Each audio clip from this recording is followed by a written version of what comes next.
According to the 2005 National Electrical Code, receptacles installed in the soffit or near the roof line of a non-dwelling structure are considered space that is for use by, or is accessible to, the public and therefore require ground fault circuit interrupter, or GFCI, protection. The rationale behind this requirement stems from the accessibility of these locations. Soffits and roof lines, while not always directly at ground level, are still deemed accessible to the public in various ways. This accessibility necessitates enhanced safety measures to prevent electrical shock hazards. The GFCI protection requirement aims to mitigate the risks associated with potential ground faults. A ground fault occurs when an unintended electrical path develops between a live conductor and ground. This can happen due to damaged insulation, water intrusion, or other factors. When a ground fault occurs, current can flow through a person who comes into contact with the energized surface, resulting in a potentially lethal electric shock. A GFCI is a device designed to detect ground faults and quickly interrupt the flow of electricity, typically within milliseconds. This rapid interruption significantly reduces the duration of the shock, minimizing the risk of serious injury or death. The 2005 NEC mandates GFCI protection in various locations where the risk of ground faults is elevated. These locations include bathrooms, kitchens, garages, and outdoor areas. The inclusion of soffits and roof lines in the GFCI protection requirement reflects a comprehensive approach to electrical safety in public spaces. The specific requirements for GFCI protection are outlined in Article 210 of the NEC, which covers branch circuits. Section 210.8 details the specific locations where GFCI protection is required for personnel. It is essential to consult the latest edition of the NEC and local amendments to ensure compliance with the most up-to-date requirements. The installation of GFCI protection involves several key considerations. Firstly, the GFCI device must be properly rated for the voltage and amperage of the circuit it is protecting. Secondly, the GFCI must be installed in a readily accessible location, such as a panel board or a receptacle outlet. Thirdly, the GFCI must be tested regularly to ensure that it is functioning correctly. Testing typically involves pressing the test button on the GFCI device, which should cause it to trip and interrupt the circuit.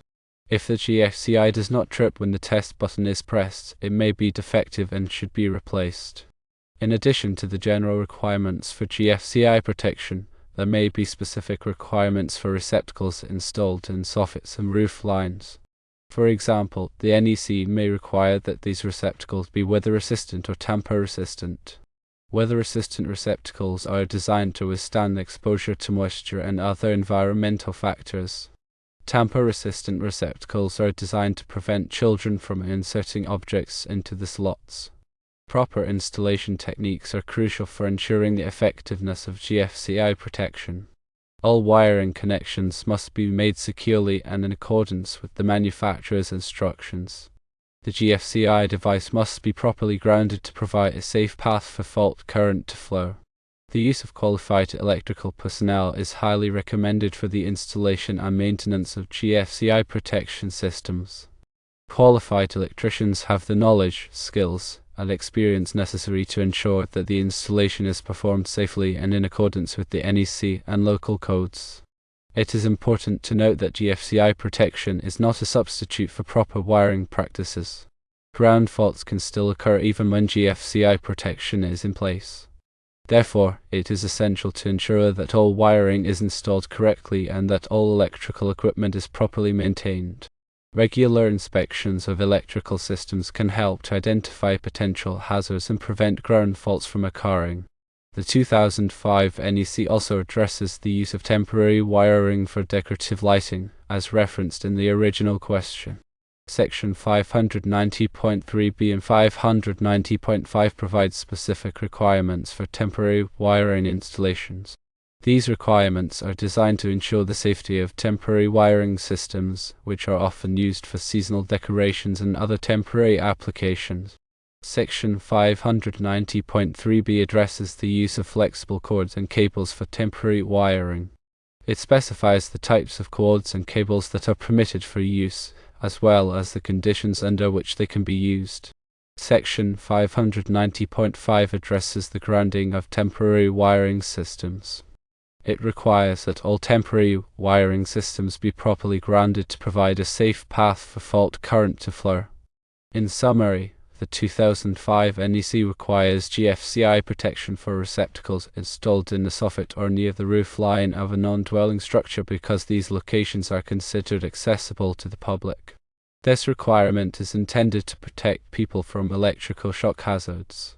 The installation of GFCI protection must be performed in accordance with the NEC and local codes, and the GFCI device must be tested regularly to ensure that it is functioning correctly. Furthermore, compliance with sections 590.3b and 590.5 of the 2005 NEC is essential when utilizing temporary wiring for decorative lighting to maintain safety standards. Remember to consult with a qualified electrician for any electrical work to ensure safety and code compliance. Always prioritize safety when working with electricity and adhere to all applicable codes and regulations. Ignoring these codes can have a harmful outcome. The importance of ground fault circuit interrupters in locations accessible to the public cannot be overstated. They are a critical safety measure designed to prevent electrical shocks and save lives. By understanding the requirements of the NEC and following proper installation practices, one can ensure that electrical systems are safe and reliable. The NEC serves as a comprehensive guide for electrical installations, providing detailed requirements for various aspects of electrical systems, from wiring methods to overcurrent protection. It is essential for electricians and other electrical professionals to stay up to date on the latest edition of the NEC and any local amendments. The NEC is updated every 3 years to reflect advancements in technology and changes in safety standards. Local amendments may be adopted to address specific local conditions or concerns. In addition to the NEC, there are other standards and regulations that may apply to electrical installations. These include standards from organizations such as the Institute of Electrical and Electronics Engineers, or IEE, and the National Fire Protection Association, or NFPA. It is important to be aware of all applicable standards and regulations and to comply with them. Electrical safety is a shared responsibility. Electricians, electrical contractors, building owners, and homeowners all have a role to play in ensuring that electrical systems are safe and reliable. By working together, we can prevent electrical accidents and protect lives. Continuing education is essential for electrical professionals. The electrical industry is constantly evolving, with new technologies and techniques being developed all the time. Continuing education helps electrical professionals stay up to date on the latest advancements and maintain their skills. There are many different ways to obtain continuing education credits, including attending seminars, taking online courses, and reading industry publications. The specific requirements for continuing education vary by state and local jurisdiction. It's not just about meeting code requirements. It is about upholding safety standards for the public as a whole. Consider a scenario where a receptacle is installed in a soffit without GFCI protection. Over time, the insulation and the wiring may deteriorate due to exposure to the elements.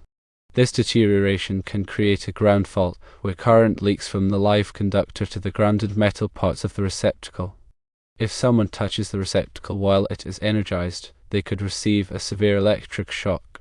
However, if the receptacle is protected by a GFCI, the GFCI will detect the ground fault and quickly interrupt the flow of electricity, preventing the shock. GFCI devices are designed to trip very quickly, typically within 25 milliseconds. This rapid response time is crucial for preventing serious injury or death. The amount of current required to cause a fatal electric shock is surprisingly low. As little as 30 milliamps of current can be enough to stop the heart. GFCI devices are designed to trip at a current level of 5 milliamps, providing a significant margin of safety. Soffits and roof lines are often exposed to moisture, which can increase the risk of ground faults. Moisture can penetrate the insulation on wiring and create a conductive path to ground. In addition, animals such as birds and squirrels may nest in soffits and roof lines, and their activities can damage wiring. This damage can also lead to ground faults. The cost of installing GFCI protection is relatively low compared to the potential cost of an electric shock injury. GFCI devices are readily available at most hardware stores and electrical supply houses. The installation process is typically straightforward and can be completed by a qualified electrician in a short amount of time. The benefits of GFCI protection far outweigh the cost. Therefore, it is essential to install GFCI protection in all locations where it is required by the NEC and local codes. The NEC is not just a set of rules and regulations. It is a comprehensive safety standard that is designed to protect people from electrical hazards. By following the requirements of the NEC, we can ensure that electrical systems are safe and reliable. Electrical safety is everyone's responsibility. Whether you are an electrician, a building owner, or a homeowner, you have a role to play in preventing electrical accidents. By being aware of the risks and taking appropriate precautions, we can all help to create a safer electrical environment. When dealing with electrical systems, always err on the side of caution. If you are not sure about something, consult with a qualified electrician. It is better to be safe than sorry. The electrical code strives to minimize the risk of electrical hazards and ensure the safety of individuals and properties. It is imperative to consistently stay updated on any revisions or changes to ensure ongoing safety and compliance. The use of proper materials also greatly contributes to safety. Ensure that wiring, conduits, and other components are rated for the application and environment. Using materials that are not suitable can lead to premature failure and increase the risk of electrical hazards. Proper maintenance of electrical systems is also critical. Regularly inspect wiring, connections, and equipment for signs of damage or wear. Replace any damaged components promptly. Over time, connections can loosen, insulation can deteriorate, and equipment can fail. Regular maintenance can help to identify and correct these problems before they lead to accidents. Before starting any electrical work, always to energize the circuit. This means turning off the circuit breaker or removing the fuse that supplies power to the circuit. Verify that the circuit is de-energized using a voltage tester. Never assume that a circuit is de-energized just because the switch is turned off. There could be a wiring error or other problem that could cause the circuit to remain energized. Use appropriate personal protective equipment when working with electricity. This includes gloves, safety glasses, and insulated tools. Gloves protect you from electric shock, safety glasses protect your eyes from arc flash, and insulated tools prevent you from accidentally shorting out a circuit. If you are not comfortable working with electricity, hire a qualified electrician. Electrical work can be dangerous if not done properly. A qualified electrician has the knowledge, skills, and experience to perform electrical work safely and in accordance with the NEC and local codes. It is worth the investment to ensure that the work is done correctly and safely. The NEC provides specific requirements for the spacing of receptacles. These requirements are designed to ensure that receptacles are conveniently located and that extension cords are not used excessively. Extension cords can be a fire hazard if they are overloaded or damaged. By providing adequate receptacles, the need for extension cords is reduced. Grounding is a critical safety feature of electrical systems. Grounding provides a low resistance path for fault current to flow back to the source. This allows the overcurrent protection device, such as a circuit breaker or fuse, to trip and interrupt the flow of electricity in the event of a ground fault. Without grounding, fault current could flow through a person who comes into contact with an energized surface, resulting in a potentially lethal electric shock. Surge protection is another important safety feature for electrical systems. Surges are brief spikes in voltage that can damage or destroy electronic equipment. Surges can be caused by lightning strikes, power outages, or other events. Surge protection devices, such as surge suppressors, are designed to protect electronic equipment from surges. They work by diverting the surge current to ground, preventing it from reaching the equipment. Arc fault circuit interrupters are a relatively new type of circuit breaker that is designed to protect against arc faults. Arc faults are dangerous electrical conditions that can cause fires. They occur when electricity arcs between two conductors, such as a loose connection or damaged wiring. ASIs are designed to detect arc faults and quickly interrupt the flow of electricity, preventing a fire from starting. Aluminum wiring was commonly used in homes in the 1960s and 1970s. However, it has been found to be more prone to corrosion and overheating than copper wiring. If you have aluminum wiring in your home, it is important to have it inspected by a qualified electrician. The electrician can determine if the wiring is safe and recommend any necessary repairs or replacements. Knob and tube wiring is an older type of wiring that was commonly used in homes built before the 1940s. It consists of single insulated wires that are supported by ceramic knobs and tubes. Knob and tube wiring is not grounded and is more prone to damage than modern wiring systems. If you have knob and tube wiring in your home, it is important to have it inspected by a qualified electrician. The electrician can determine if the wiring is safe and recommend any necessary repairs or replacements. Remember that electrical safety is an ongoing process, and it is important to stay informed and take precautions to protect yourself and others from electrical hazards. The information provided here is intended for general guidance only and should not be considered a substitute for professional advice. Always consult with a qualified electrician for any electrical work or safety concerns.